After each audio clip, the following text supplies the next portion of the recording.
Hi, everyone, and welcome to another powerful conversation with another powerful woman. I'm delighted to be joined today by Georgia. She's not in the UK, she's not in the US, she is in sunny Ibiza, for which I am feeling very envious right now. So thank you for joining me, Georgia. It's lovely to have you with us. Maybe you could start by telling us who you are, what you do, etc. Yeah, absolutely. My name is Georgia St. John Smith. I am a retreat business owner. I also do one-to-one coaching on mindset. And I guess my story is best known for exactly like you say, for that leap from the corporate world, living in the rat race in London to living in Ibiza. It's been, quite the change. Yeah, wow. I mean, I think there's lots of us that probably, well, I'm just projecting myself in this situation. Lots of us that would like to live somewhere that's that can guarantee a bit more weather than better weather than we have in the UK. What was it that made you take that jump to leave a corporate life behind and give all that up to be in Ibiza?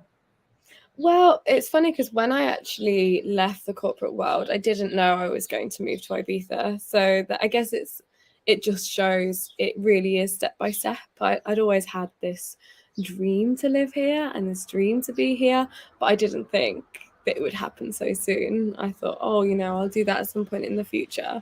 But my first big step was leaving corporate in the first place, especially because when you're earning, for me, I was earning a lot of money, but I'd never had that before. So it was really like, oh, this is my comfort blanket now. So how do I let that go? Like, what if I fail? But yeah, the first step really for me was actually leaving that, and then Ibiza came afterwards. Yeah. And so what was it that finally made you decide to go to Ibiza? How did you know it was the right time? By that point, I'd been working for myself for, how long was it? About a year. So I'd got into the flow of knowing that, okay, I'm my own boss now, I can make the decisions. And at the time, it was just after COVID. And I just absolutely loved coming to Ibiza. I had a friend who she was living here, and I would just see her Instagram stories of like all her hikes and this beautiful blue waters. I was like, oh my God, that looks amazing. I was just seeing through her eyes like a new side of Ibiza that I hadn't seen before. Yeah. Because I'd been here on holiday, I'd done the partying, I had been to the really nice beaches and stuff, but I hadn't seen like the nature side and how you could actually live here and create a life here. Yeah. So yeah, post lockdown, I was really, I think, craving something like this and a different type of life, especially because I was like, well, why have I quit my job and why am I working for myself? Like, I have the power here. I'm the one who can decide where I'm based. Why don't I do something with that? Yeah. So yeah, it wasn't a quick thing. It wasn't easy, but it was definitely a good time. When you left corporate, did you go into coaching at that point, or did you do something else first? No, so I actually quit my job and then went straight to Bali to do my yoga training. So it was yoga for me. Okay. Yoga Yoga. was my entry Perfect. Yeah. point. Yeah. Absolutely loved it. I'd been practicing in London, and so yeah, I'd spent a month in Bali doing yoga, and what I learned there, I think, was just fascinating. I didn't really have a plan as to what I was going to do. Yeah. I had an idea of, okay, I'd like to bring wellness into the corporate world, but I didn't really have too much of a plan other than I'm just going to go for it. Yeah. And then it sort of unfolded from there, where I got introduced to spirituality and I really delved into meditation, and then the coaching came after that. Yeah. And then the retreats came after that. So it was like a snowball. Yeah. I think that's really interesting because I see a parallel with that and my history, sort of going back quite a while now, but that contrast of being kind of caught in the rat race of doing, and in hindsight, definitely having this sense of burnout, but not really having the words to articulate it, say 20 years ago. but really finding balance in my life by doing yoga. And I also did Tai Chi as well. And I think that really, it was the start of my journey onto doing something different and knowing that I wasn't going to conform to that sort of corporate structure very well anymore. So I think that's quite interesting that you found the same sort of thing.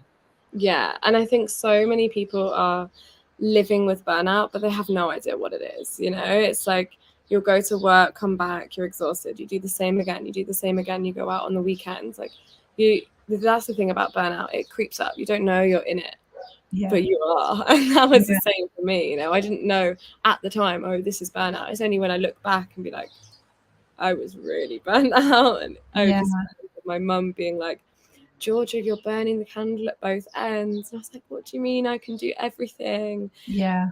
And it's only when something like so rooted and grounded in truth, like yoga, can take you away from the mess and the noise of the outside world and into just the purity of truth and peace of like your inner world. Yeah. So how do you feel now compared with how you felt, 2, 3, 4 years ago? I think 2, 3, 4 years ago, I was fresh out of uni. I was on the corporate ladder. I was having a lot of fun and enjoying my life. That's one thing that I think will always just be a part of me, is enjoying life. But now I choose to enjoy life in a different way.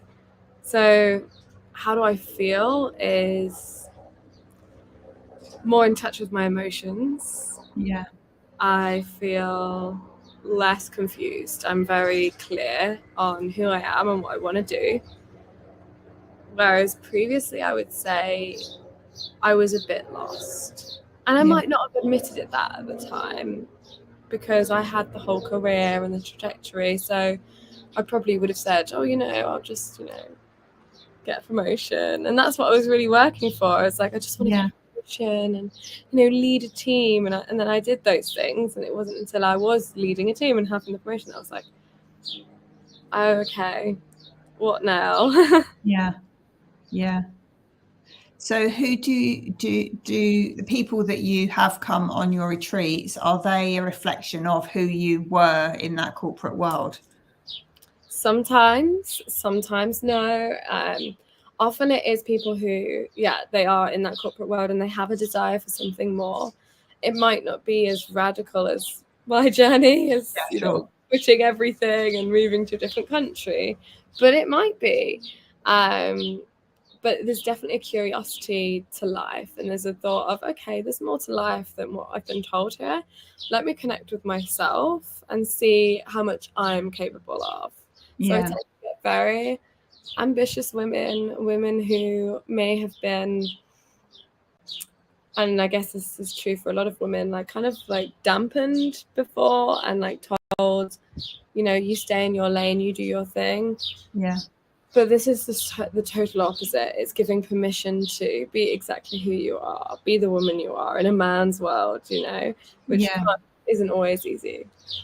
No, definitely not. And I think there's so many expectations of women and of the things that we do and how we have to behave. And I think it's actually quite difficult to step into our feminine side and really like fully embrace that and be comfortable with that level of authenticity. I think it's and most of the time we're blind to the fact that we're not doing that, which I think is quite interesting as well. Yeah, it really is. And it's like the whole structure of society is built for a man, especially the working world. Between the hours of 9 till 5 is when a man has energy and is at his peak. It doesn't work like that for women. We work in cycles. We have between the new moon and the full moon where we're at our peak and we're creating and we're making things. That's 2 weeks. And then we have 2 weeks of, okay, we need to release now. We need to let go. We need to rest. Yeah. So we're so different. And I think it's only when you can start to, as a woman, really tap into the power of being a woman, and the power of creation from a space of stillness and from a space of calm, that you can truly start to really vibe with, oh, you know, it can be nice to be feminine and a woman, you know, it's not always a disadvantage. What do you think the clients that you have come to you, what do you think their biggest challenge is when they go back to their normal day-to-day life, having got all that insight from one of your retreats or working with you? By that point, your life's changed. So it's nothing's the same. So change is a big thing. The benefit is there's a great support community around that. And, you know, I'm not going anywhere. I'm always here. So I would often chat to my clients like years and months after the retreats. Like, we've got group chats where we're all meeting up and supporting each other. Lovely. They tend to really, you know, just get out there and start doing other things. Like, I've got a couple of people who, you know, they've moved locations, they've got their dream job, they're now going to yoga on the weekends instead of going out. I guess the challenge sometimes is really when you go through this growth process and you decide to make that commitment to you and be like, okay, I'm going to live life my way. I'm going to invest my time and my energy and my money into me because I value myself and my growth, and this is what feels authentic to me. Then the people around you might feel intimidated. So I think the biggest challenge really is communicating that to the people you love and inviting them on that journey with you, because I've seen some amazing things happen when you can invite people on that journey with you. But I think a lot of people sometimes forget that and feel like, oh, I've just got to do this on my own.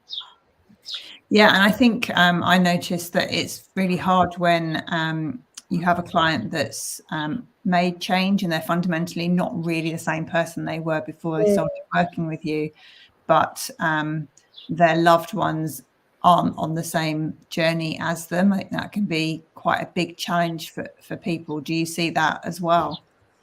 Yeah, and I think it requires one of two things: acceptance or change.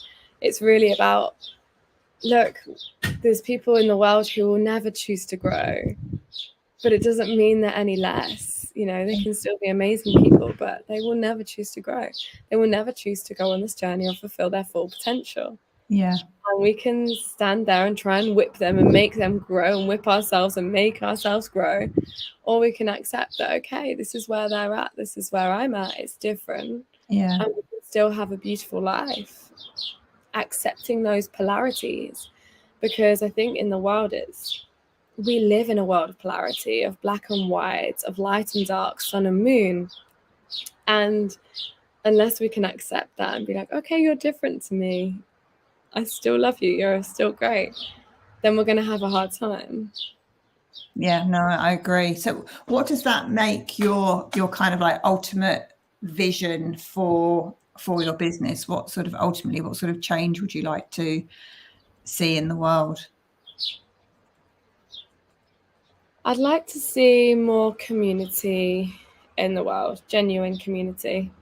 And this is like radical. This is out there and very like, yeah, but this is me. So I see the world now and I see, you know, individuals going to work, grinding 9 to 5, coming back, you know, buying a house, getting a car, doing these things, and couples, you know, doing it like alone, like trying to raise a family with just a man and woman who are both at work all the time. Yeah. And it's hard. And I think what I would like to see more in the world is more community, where actually we live in spaces that are set up to help us to thrive, and we grow food from the land that we live on and eat the food from the land that we live on and support each other, and everyone has their own different roles, so that actually sometimes maybe we don't need to complicate life so much. Maybe we don't need to be getting promoted and getting a Range Rover. Maybe we can, you know, grow tomatoes from our garden and be like, oh wait, I'm super healthy, and, you know, engage in like sports and fun things that are more fulfilling and make us feel more alive. Yeah, and I agree, and I think it's interesting how things go in cycles. And what I hear from what you're saying is it's almost going back to some of these cultures that probably still exist in some places in the world, where even there's more cross-generational help, and that it's there's like the role of a woman as you get older goes to be someone who is a wise elder who is there to help take some of the responsibility for looking after the family and being more of a matriarch type of thing. And I can see how, when I feel like in today's society, we're scared of asking for help and admitting when we need help because of the stigma that's attached to it, or that we'll be seen as a failure. So I think there's quite a lot to move beyond to get to that place. But I mean, I agree. I think it would be utterly amazing to be in that sort of place. Yeah, and it's like, I think it's more possible and will be happening sooner than we think. There are communities like all over the world that are doing this now, where people, they do have their own roles, and like you say, like all supporting each other. Like even where I live now, it's like a complex, and we've got like a few different like homes, but in the same bit of land, and we'll always help each other out and like cook for each other, and just Wow. do things for each other and lend a hand when you need it. And that, I guess especially as an expat, when you move away, is really important. But I think in general it's shown me such the value of that, and like how fulfilling that can be, to be like, oh, I'm not in this alone, Yeah. And that's a great example of how when you collaborate with others, that what you get from it is so much greater than the sum of the individual parts. Which is and if that could be replicated all over the world, then I mean, it would be a very, very different world that we live in. So how do you see your business evolving over the next 2, 5, 10 years? Well, at the moment, it's definitely about bringing those sorts of experiences to life. So when I share these things, it's about giving people an opportunity to actually try that and to be in that space for a week, where you are in a community. There is a bunch of you just there together, helping each other out and going through a journey individually, but also as a group, as a collective. And obviously having a lot of fun at the same time. There's a lot of deep inner work, but there's opportunities to go swimming in the sea and do archery in the mountains and just enjoy yourself. So that's where it's at now, and I can see that expanding, doing more of that, maybe longer types of retreats for people who work for themselves, for a month or 2 months, to really like indulge in that lifestyle and really see it come to life. 5 years, I think it will be a very different place to where it is now. I'm definitely growing, and so is the business, but I have no idea where it will be, and I quite like that. I have goals, I have some big goals, but right now I'm actually bringing it back to basics and taking it step by step, and I'm really enjoying that, actually. Yeah, no, and I think that's really beautiful, because we can get our heart set on a goal, but actually it's the journey that is so much more important. And the other thing I liked what you said was about longer retreats for people that do live or work on their own. I think it's definitely one of the things I notice is that when I previously had a business working with somebody, and we would always be in the same room working together. I got so much from that, and it's very different working on my own, and just having people around you that you can occasionally bounce ideas off is invaluable, and I don't think you can beat face-to-face for that. I don't think a Facebook group or an online community offers you that in the same way. Yeah, it never will. And I think there's a lot of people out there, you know, fighting to create the next big app, but that just will never be me. It's all about the face-to-face for me, and bringing people together in real life. Yeah, no, fabulous. So tell us more about your retreats. How long are they? What does a typical day look like? So they're 5 nights in Ibiza. A typical day, we wake up in the morning and do a morning meditation, morning yoga, and we'll have breakfast together from the chef, which is just absolutely amazing. Like a chef cooked breakfast every morning. Yeah, wow. Paradise. Then people tend to have a little bit of free time, go swim in the pool, get yourself ready, and we'll go into a workshop in late morning. And that's where I will deliver a lot of the mindset workshops. So we'll really dive into that, and that's where you can kind of come with, okay, this is my goal, but why am I not getting there? And really have an opportunity to dive into that. Or maybe you don't really have a goal yet and you're like, I just want to create one. It's an opportunity to discover, okay, what is my dream? What do I really want to do? And how can I get there? Yeah. And we'll do that in kind of like a circle setting. So it's very much as a collective, and everyone's really, really supportive with each other. Then we'll have some lunch, and in the afternoons we tend to go out. So yeah, that could be for a physical activity, maybe paddle boarding, or it could be more of a spiritual embodiment work like breath work, or oracle cards, or Reiki. Amazing. Yeah, that sounds absolutely. I can imagine that people are reluctant to leave at the end of 5 nights. Yeah. Yeah, it is. It's always like, I think it feels like a short amount of time to look at it now, but when you're there, I remember last time she was like, feels like we've been here for 2 weeks, but it's been 2 days, because you just form such a strong connection with people and such great friendships with people so quickly. That it does feel longer, and you're doing so much that there's so much to experience, and it feels like you've been there for longer. But yeah, by the end of it, it's very much like, all those sunsets, all those beautiful dinners, you know. Yeah, no, exactly. And how do you make sure that you look after yourself in your business? Because it's all about, I mean, obviously you're giving out a lot of care. What do you do to look after yourself?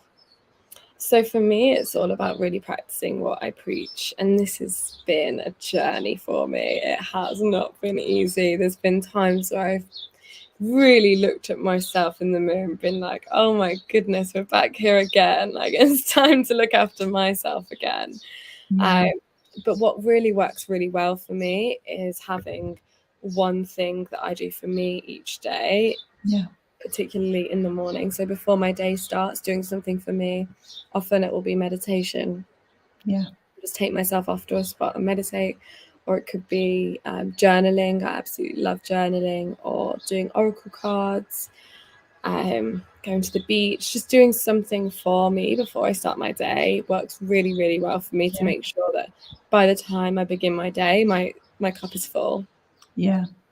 No, it's exactly the same as me. I don't feel right if I haven't started the day like that. It's become such I see the benefits of it so much that I mean, there's the hardest times are when I need to get like an early morning flight somewhere, and you've got to get up and leave the house at 4 a.m. It's like, on those days that it's a little bit of a struggle to do something, but maybe I'll still do, say, just 5 minutes of meditation, because even that is because being tired early in the morning and on the way to the airport is not exactly the best situation. The stress can come out in those. So even the 5 minutes helps with that. And it's really like, those are the moments where it really tests you, and I've had the same, especially when traveling. I found it a lot harder But yeah, I'll often even just like sit on the tube, and if I'm in London and just be super tired, close my eyes and put on a meditation and be like, I'm going to go somewhere else right now. Yeah. So it can be done, but it's not as easy. No, definitely. So how can people find out more about what you do, when your retreats are, etc.? What's the best way of doing that?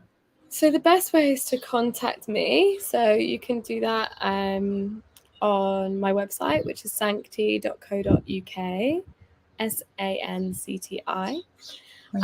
Or find me on LinkedIn as Georgia St. John Smith, or on Instagram as Georgia St. John Smith, or Instagram as Sancti Retreats. Fabulous. And we'll put all of those in the notes as well, so that people can follow them all. So yeah, that's any. Just to finish off, do you have like a motto or a phrase that you live by that you can share with people? Something that really touched me, it's something that someone said to me whilst I was in Costa Rica, and it was something that her friend's grandma had said to him, and it was, don't live each day like it's your last, live each day like it's your first. Wow. Yeah. And that really resonated with me, because for me it's about being curious and imagining, oh, this is the first time I've seen something, and the joy of being playful and childlike. Yeah, which links back to some of the the foundations of yoga and meditation, of non-attachment and beginner's mind, and all of those great things as well. Yeah, no, I love that. That's really good. Yeah, thank you. Well, thank you so much for joining me for this conversation. I've really enjoyed talking to you, and maybe you will definitely, hopefully, see me out in Ibiza one day, because not somewhere I've been to yet. Or have I? I might have been there for a weekend, but the memory is probably a little bit fuzzy. That might be. Yeah, this will be very different. Yeah, exactly. But I think we all benefit from doing something like you're offering. So thank you for offering such a great service to everybody. Thank you, Claire. It's been wonderful to speak with you. And with you. Thank you so much for joining me.